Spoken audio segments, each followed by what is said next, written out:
In the past, when we have a situation of such high daily cases, we would have looked to measures like a heightened alert or even a circuit breaker to control the infection. But we are in a new phase where we have a high level of vaccine coverage to protect Singaporeans, and we are now moving into a phase of living with COVID and becoming COVID resilient. And so we assess that there is no need to impose tightened restrictions. In fact, we would only revert to such a tightened posture as a last resort to prevent our hospital system from being overwhelmed. At the same time, we do not intend to make any new opening moves at this juncture because there is a time lag between the onset of infections to serious illness. And so we want to take some time to monitor the situation. Also, we have recently announced a whole series of pilots, be it vaccinated travel or allowing our workers in the dormitories to be out in the community. So we want to allow these pilots to continue over the next few days and weeks before we contemplate further moves. Meanwhile, we will continue with aggressive testing and contact tracing.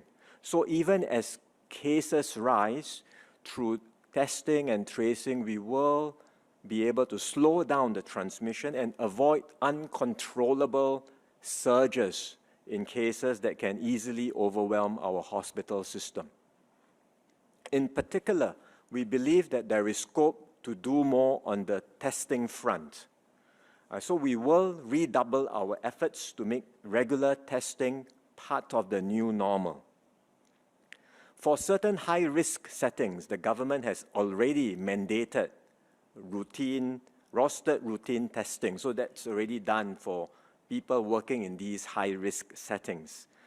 But regular testing should not be confined to persons working in such higher-risk settings. In fact, we want to strongly encourage everyone, whether you are vaccinated or not, to self-test regularly with antigen rapid test kits as a matter of social responsibility. And that's why the government decided to distribute these antigen test kits to every household. And some of you have already received it, and eventually everyone should get a pack of 6 kits. Beyond the ones that the government has distributed, you can also purchase these test kits. They are widely available at major retailers and e-commerce platforms. We are also actively reviewing new kits for sale and will continue to make such self-test kits more readily accessible. So we want to encourage everyone to consider testing regularly, especially, for example, if you are going to participate in a high-risk activity or attend a large-scale event and you want to ensure that you are free from any virus, test yourself on a regular basis. To supplement regular self-testing, members of the public can now make an appointment for a test at the 20 quick test centers that we have set up across the island. Right? These centers were set up previously to support businesses and workers who needed supervised self-swab as part of the mandated requirements. But we will open it up for members of the public if they wish to take a test. And we are studying the setting up of more such testing sites across the island so that it will be easier for people to get themselves tested regularly. Employers can play a role too. We would encourage employers to see how they can make regular testing at workplaces a new norm.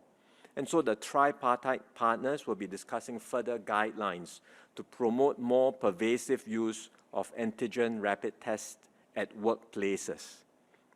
This will, again, as I said, go beyond the routine tests or the vaccinate or regular test regime which we are implementing.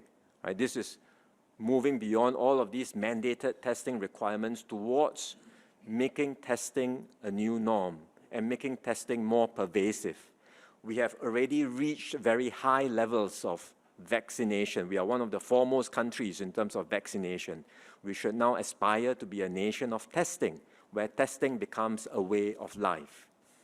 Finally, let me just say a few words on safe management measures, because that's another effective way for all of us to do our part to slow down transmission rates. We have these safe management measures in place for some time. Everyone knows what they are. Beyond mask wearing, safe distancing, these are basic measures which can be very helpful in slowing down transmission. Our enforcement officers continue to be on the ground. They are inspecting different establishments, and they will enforce the rules fairly and firmly. For example, if there are minor offenses, they may issue a warning, they may issue a fine, but if there is a major breach, for example, multiple breaches of the 1 meter rule in any particular establishment, or they inspect, or there are attempts to even block the enforcement officer from doing their jobs, then such a major offense will result in immediate closure of the establishment. These rules are in place today, and our enforcement officers, as well as the safe distancing ambassadors, will continue to be on the ground doing these checks. But we cannot rely only on enforcement. All of us must also do our part as part of our social responsibility to comply with the measures and try our best to prevent large clusters from breaking out. So with regular testing, with effective safe management measures, we can keep things under control and continue on this journey of reopening safely.